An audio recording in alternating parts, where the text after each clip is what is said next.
آپ نے جیسے کہا کہ اللہ تعالیٰ کی ودیت ہے ایک طرح سے، مطلب علم جو ہے وہ بھی، تو اسی حوالے سے شاید بلے شاہ نے پھر کہا کہ اکو الف تینوں درکار تے علم و بس کریو یار، الف سے اللہ لکھا جاتا ہے، مطلب وہ وہی انہی معنی میں آ رہا ہے پھر وہ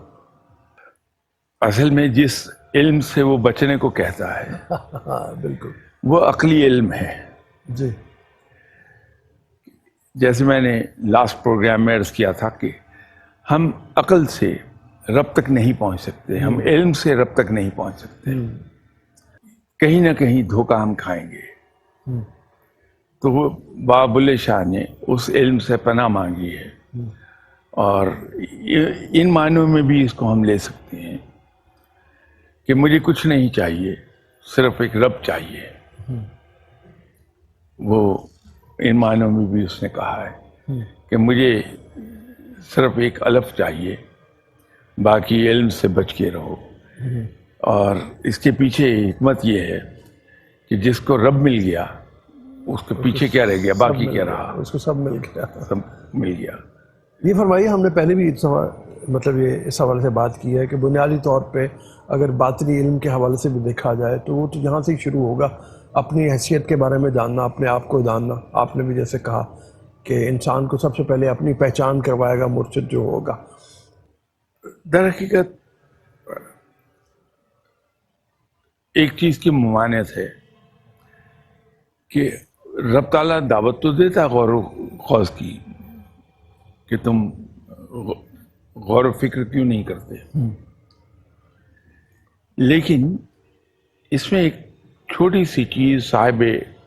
صاحبان علم نے کلیریفائی کی ہے کہ غور و خوض کیا جانا چاہیے، لیکن صرف قدرت الہی پر یا اسرار الہی پر، خود رب تعالیٰ پر غور و فکر نہیں کرنا چاہیے. تو ہم صفات رب پر تو غور و فکر کرتے ہیں، اسرار الہی پر تو غور و فکر کرتے ہیں، قدرت کے جو راز ہیں کہ آسمان کیا ہے، ہوا کیسے چل رہی ہے،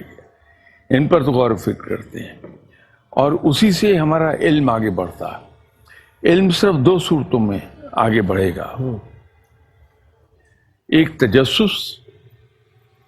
اور دوسرا شک. جب میں ایک چیز پر غور و فکر کرتا ہوں اور اس میں کوئی نقطہ نیا میرے سامنے آتا ہے تو میرا تجسس جو ہے وہ اراؤز ہوتا ہے، میری کیوریاسٹی اراؤز ہو جائے گی، میں اس پر مزید غور و فکر کروں گا، وہ مجھے لیڈ کرے گی ٹو فردر پوائنٹس. تو یوں میرا علم کا سفر آہستہ آہستہ آگے بڑھے گا. دوسری چیز شک ہے، ہم اس کو برا کہتے ہیں، لیکن علم کے حصول کے سلسلے میں جو شک ہے وہ بڑی مبارک چیز ہے کہ جب مجھے کسی چیز کے بارے میں شک پیدا ہوگا تو میں اس کی تحقیق کروں گا، اس کو ایگزامن کروں گا، تو یوں میرے علم کا سفر شروع ہو جائے گا. ایک بار ایک صاحب نے، بہت پرانی بات ہے، may be about 30 years back, ایک سیمینار میں بات کہی کہ امام غزالی رحمۃ اللہ علیہ علم میں آگے یوں نہیں بڑھ پائے کہ ان کی طبیعت میں شک آ گیا تھا. تو وائنڈنگ اپ اسپیچ میری تھی، تو میں نے ایک عرض کیا کہ یقیناً یہ صاحب درست کہہ رہے ہوں گے جنہوں نے تھوڑی دیر پہلے یہ کہا تھا، لیکن میں یوں سمجھتا ہوں کہ امام غزالی کو امام غزالی بنانے والے شک تھا کہ ان کے دل میں کچھ چیزوں کے بارے میں شک پیدا ہوا، انہوں نے اس پر تحقیق شروع کی اور رفتہ رفتہ علم کی بلندیوں کی طرف وہ چلے گئے. تو یہ دو چیزیں ہیں جو ہمارے علم کے سفر کو مہمیز کر دیں گی، ایک تجسس اور دوسرا شک. تو یہ غور و فکر بڑی ضروری چیز ہے.